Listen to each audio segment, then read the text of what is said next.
everyone. Welcome to the Self-Awareness Journey podcast. I'm Melissa Albers. And I'm JJ Parker. This podcast is for seekers, seekers of happiness and joy, seekers of a centered approach to success in life, seekers of their true, authentic selves. Get ready for some real talk on everything from anxiety, emotions, and habits to love, compassion, and forgiveness. We know you'll be challenged and enlightened by this conversation. We're so glad you're here. Let's dive in. Melissa, sometimes do you ever come across like a quote or a phrase that you read and it just like blows your mind? Yes. I just got one this week, actually. That happened to me this week too. Oh, really? So, I wonder if it's the same quote. Well, that's a good question. No, I saw this phrase that said, if you're an overthinker and struggling to shut your mind off, here's why. You're an underfeeler. And I was like, wait a second. If you're an overthinker, you're an underfeeler? Wait a minute. Is that right? Could that be right? That a minute. Huh. Isn't that an interesting concept? Yes, it's very interesting. Because my natural reaction is when you're overthinking, your feelings are in overdrive.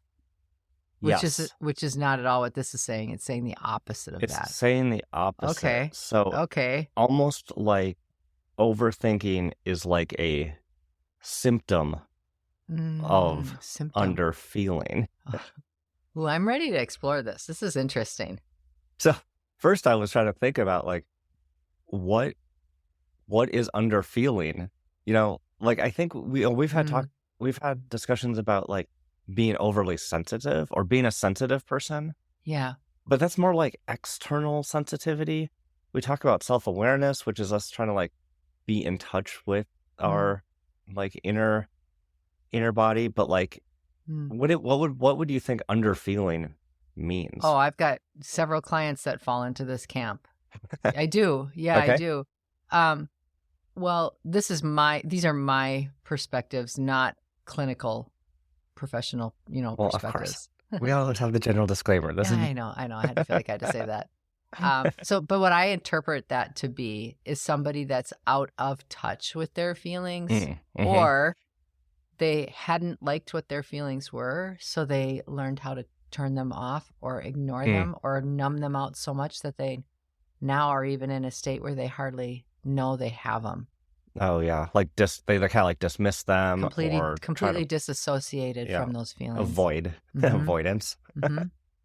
Yeah, that's a solid tactic. No, it's not. Okay.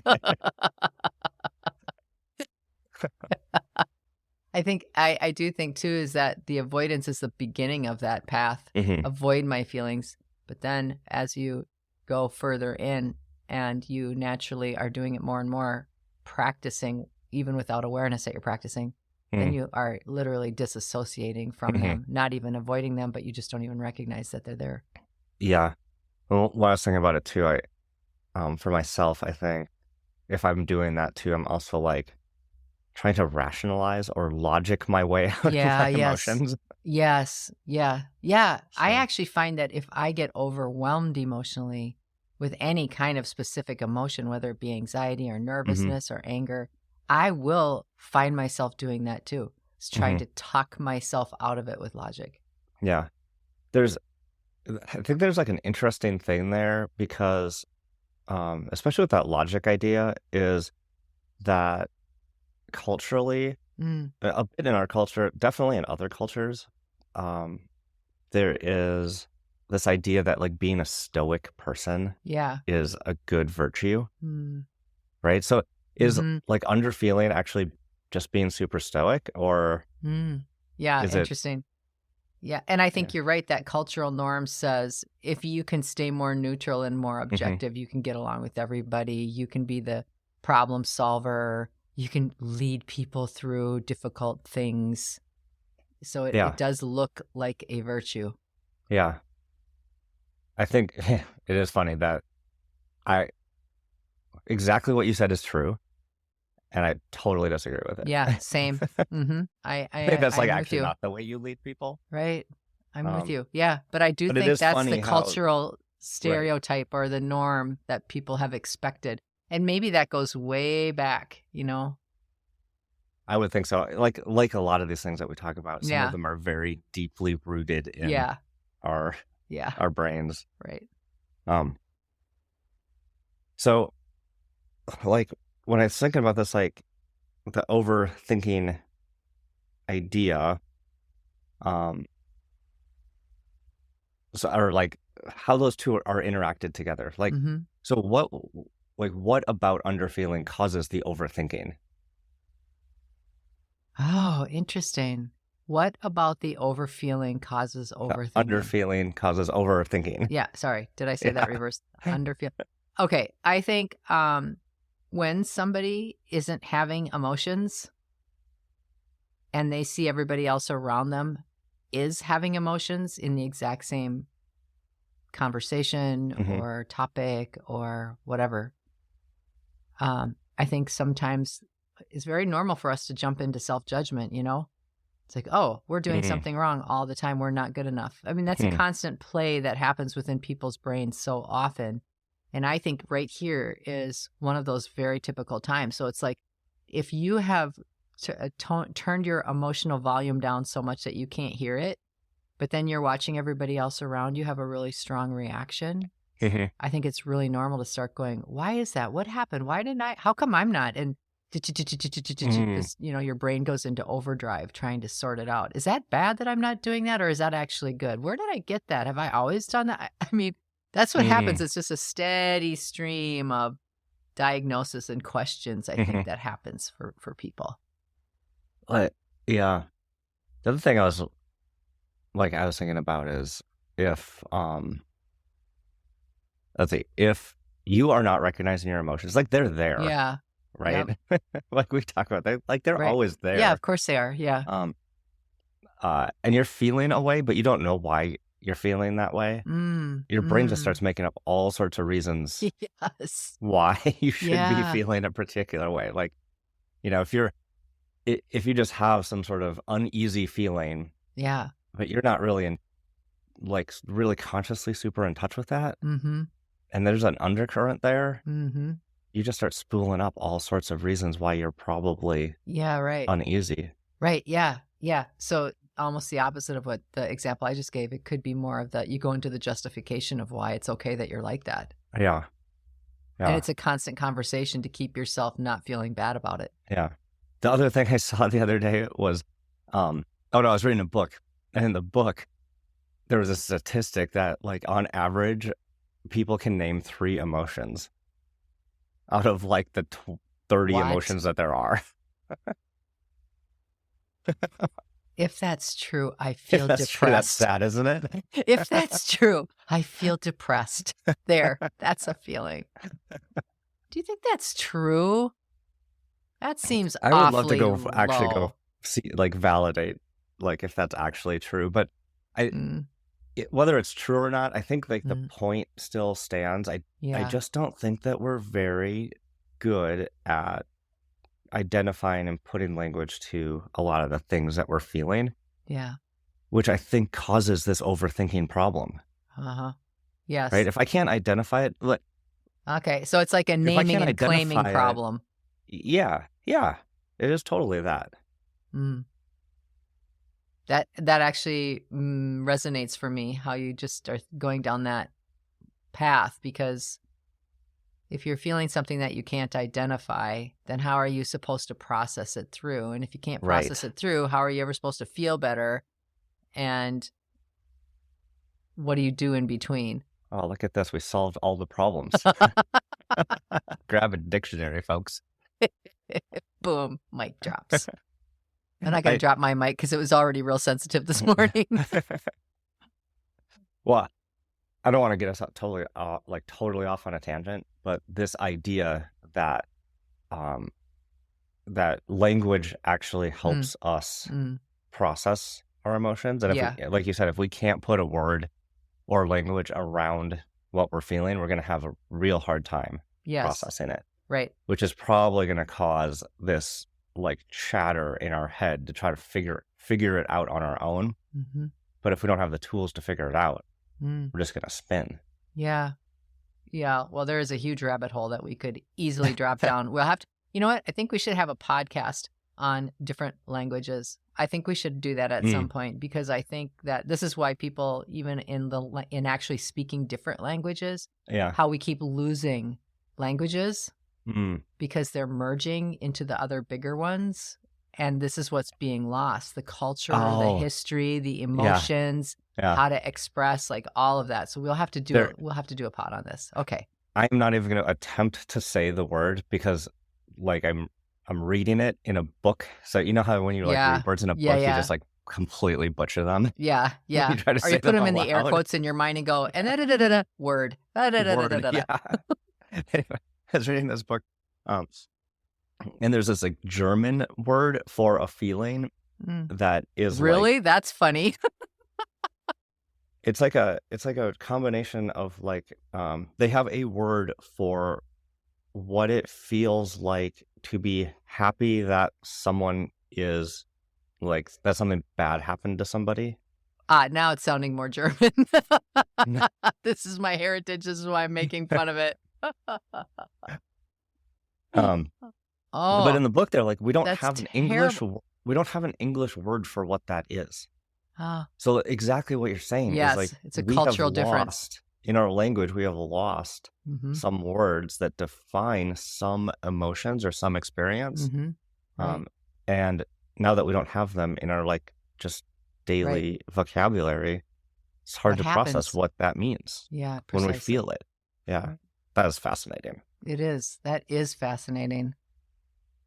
The other thing I was thinking about underfeeling is like, okay, why are people not more in touch with how they're feeling, or like what is the root cause of sometimes us being more reserved around not wanting to feel things?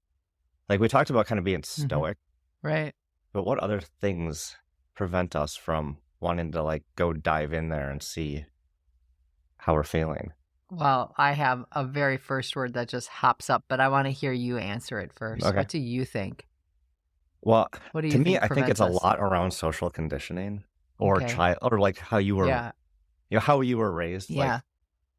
Like, I think there's a lot of times where like your family just wasn't very Mhm. expressive or wanted to talk about emotions. So you just never did that as a Right. kid.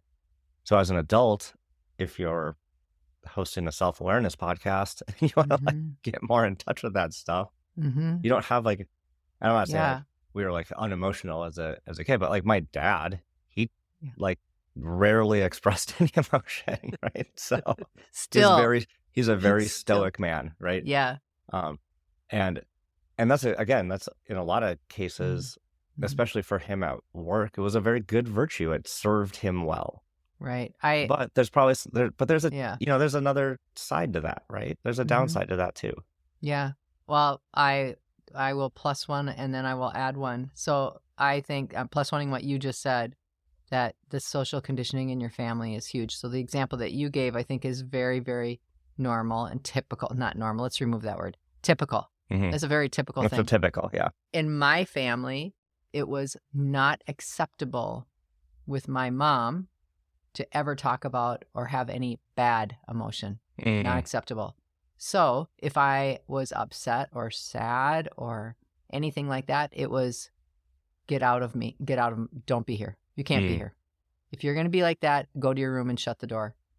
So it was like, you can have those feelings, but not on my watch, and I don't want anything to do with them. So it was this constant, sort of validating this, you can only have positive things. And I'm not quite sure why it was like that, but I know that that was a painful thing for her as well. I remember we lost a family member, and it's like one of the only times I ever saw my mother cry. She stood in her closet and cried because she felt so much shame about showing negative emotion. Oh, wow. It's just really interesting. And she's Chinese too, adopted, and I wonder if it has something to do with DNA. Like there's so many things. So yeah, I think family heritage and kind of how conditioning and what we've been told over the years is one. Mm-hmm. But I think another really big one is fear. Mm. You know, you posed the original question. What did you say exactly? What would prevent us from having those feelings? Is that what you Well, said? yeah. Or What are the things expressing? that would have influenced us Mm, that we can reflect on now that say, oh, that's why I'm not super in touch with my feelings. yeah, and I do think fear is a huge one. Mm-hmm. If people have to process something that they find scary, I mean, who wants to do that? It's like you're losing a parent to cancer, Yeah, no one or wants to do that. yeah, you've just had or there's been a terrible divorce in your family, or your job is on the line, Mm-hmm. and you have all these huge, massive ball of feelings around them. Mm-hmm. And, it would be very appropriate for you to sit and process all that and to be okay with the fact that you're not going to feel good through it, right? Mm-hmm. But who wants to do that? Nobody Yeah, wants to do that. yeah. Nobody's like, you know what? I can't go out Friday night because I'm going to process my feelings. Wouldn't that be? Oh my God. Oh, I just sensed a new T-shirt. I am gonna use that. That sounds awesome. Oh, it also supports my like introvert desire to not go do stuff with people. Is yours? If you say something like that, it's so out of whack that everybody's going to be like, I What? don't know what he meant, but don't ask him. Just leave him alone. Perfect. It's a twofer. I came up with the perfect excuse, and all of the conflict has gone away. That's awesome. uh, yeah. There are so many things, I mean, we can go all over the place with why, but it's probably just worth kind of thinking Yeah, about for a little bit. Like, what are the things that would influence I agree. me to be an underfeeler? Yeah. And maybe not, some underfeeler almost seems like judgy Mm. a little bit, but like, like what prevents me from, sitting around on a Friday night and just thinking about how I feel. So many things. So many things. You said earlier, like, what did you say earlier that I wanted to come back to about like work? Mm. Um, and, Oh, and right. you have coaching clients and, like at work, it's kind of like, Mm. um, not super accepted to like show your emotions. It's getting way better than it used to be, but there are still major places where it is exactly the same. but you're supposed to be, the leader of an organization is supposed to like be calm and cool and stoic and, Always in the charge, never steady ruffled. hand, there's all of these phrases. Yeah. Ridiculous. But when I think about that, and this is where I was kind of like, this is where I said I disagree with that. Is but for maybe a different reason. Is I do think like a steady hand at the wheel is a good thing, but the way you get there is the key. Yeah. Because as a leader, what is the most valuable thing for me to do for our organization is to make good decisions, right? That's what you want from a leader, right? We've got to see the whole landscape and we've got to try to make decisions that affect tons of people. And if I'm not in touch with what's going on inside of me and I'm not able to process that, I don't think I make good decisions. Yeah. I think my decision making is affected if I'm overthinking, if I'm spinning, if I'm not actually dealing with my internal world. Yeah. And that affects my external decision making. Yeah. I think too that the higher you go in an organization, the more important it is for you to have that awareness of your own process. Because soon and very soon, if not long ago already, the leader's responsibility is to have exactly as you said, but also to show people how to do that, all of their other leaders, so that it becomes a collective. It becomes a collective rather than a single focused point. And I think this is how the world and business is changing now, is that the voices of everybody are becoming more amplified. Mm-hmm. And so it becomes even more important, I think, for that leader to recognize that amplification and then guide it through personal example. So you're saying not only can I sit around and think about my feelings Friday night, I can actually do it Friday during the day with the whole team. Dang, I'm putting a and meeting Thursday. on the calendar. Everyone's invited. We're going to sit around. That's Process our feelings. Another great idea. Look at we're next year, strategic planning. Day 1, feelings. Okay. We are joking, but that is an absolutely serious thing that we should do. Yeah. Okay, a couple more questions for you. Yeah. About this idea. How can you tell when, like, could you tease apart this idea that sometimes I am just really, I don't know, anxious or overthinking or kind of spiraling on things? Is it always because I'm underfeeling? Or do you think there's other reasons why I might have like way too much mental chatter happening? Oh, such a good question, JJ. I would say I think it's habit. Oh, that's an interesting answer. I think it's habit. I think even when we grow in our own awareness, we still have habits of thought that become our beliefs because we've simply been thinking them so many times. And it's really hard to break a habit.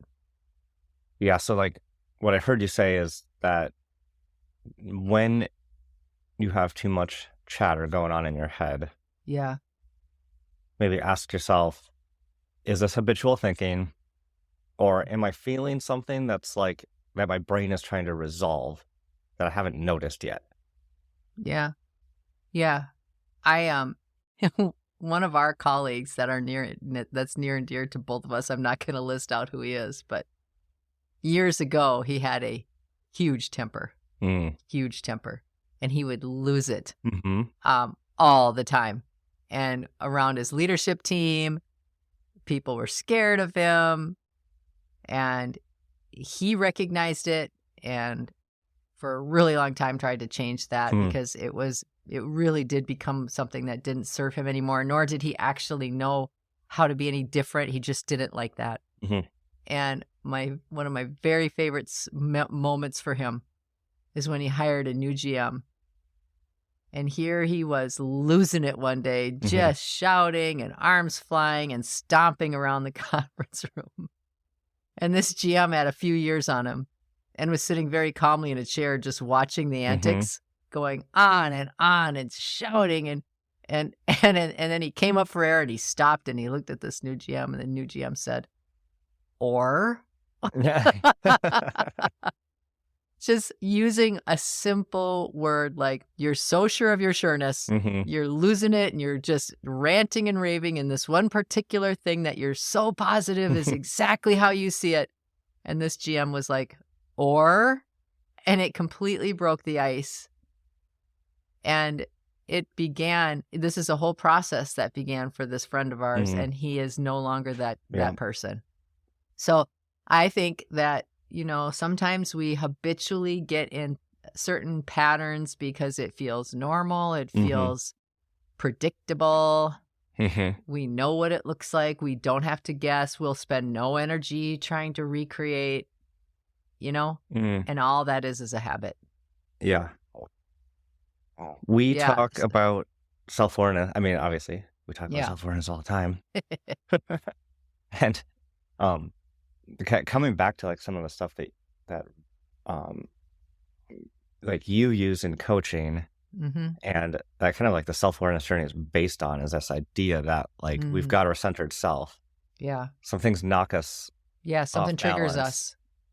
There's a trigger, and how do we recognize that we're living in the actor self to center? Yeah. Because that's what happens is we start in our authentic self, we get triggered off center, we end up in our actor self, and then we end up staying in that actor self way, way, way, way too long and most consistently throughout our days and lives, you know? So yeah, so how do we recognize that? But I do think it can simply be asking something as simple as, or. So, you know, you sit in your mind and you're chicka, chicka, chicka, chicka, it's this and it's that, da, da, da, da, da. And as soon as you realize that, what if you just stopped and said, or what else could it be? Yeah, we don't do that. We don't give ourselves any options when we're telling ourselves stories that are kicking our feelings down into a box. Yeah. And I know you do this exercise with people where you'll keep having them like unravel the worst case scenario. Yeah. Right? Yeah. Like I'm not I going to forgot make about this that. sale, and then I won't get my commission, and then I won't have enough money to eat, and then I'm going Yeah. to lose my house, and then my Yeah. family's, you know, like, and We're all of a sudden living we're in a like box. living in a van down by the river, Yeah. which actually sounds great. Yeah. It does have a lot of feel, actually. But there's a couple techniques that can actually like help you work through your overthinking Yeah. and get back to something. But this idea that like get back to the core feeling would be the goal. Yeah, because I think too, some people, if they are more stoic personalities, just as an example, like if your DNA is like more like your dad's, you know, I think when you talk about underfeeling versus overfeeling, you know, if you were to ask your dad, he would probably say any amount of external show of feeling is maybe too much. But some of it, I think, is just like, what is too much? So there's just a lack of even knowing what would be considered more normal or not more consistent show of feeling without being overboard. It doesn't mean that you're expending all this energy wildly having feelings at all. Well, it's funny. We said this over and over, underfeeling and overfeeling. But what just like came up for me was as we've talked about being overly sensitive, and that's not overfeeling. Being overly sensitive when we've talked about it is like feeling. Us taking on other people's emotions, right? Us being too sensitive to that's a good distinction to others, and then now we're taking it on. Overfeeling sounds like just someone being like dramatic or something. Which in some cases, like I don't know why that would be bad. Like if you do have a good sense of like emotions that are coming up for you, and maybe what we're saying is when someone's overfeeling or they're more like oversharing. You know, yeah. Okay. Interesting. Go ahead. I didn't mean to cut you off. You're dramatic. Maybe what you're doing is actually you're just oversharing your feelings. Well, I think what you're giving as a perspective right now is what other people see of you. But I think when you have under feelings, if you hide your feelings away even from yourself and you don't recognize them, you're kind of numbed out. You're just a bit of a robot. Yeah. I think as we start moving in the continuum of having more feelings, I think it can be very overwhelming for an individual that suddenly has all these, they're awash with feelings they're not accustomed to, and it can be scary. It can feel out of control. This is regardless of how you're expressing them on the outside. That's completely immaterial. We're talking about these feelings inside of you that you've blocked down or blocked away or replaced with thinking too much. Or now as you start to quiet that mind a little bit and those feelings become more present and you're more aware of them, they feel strong.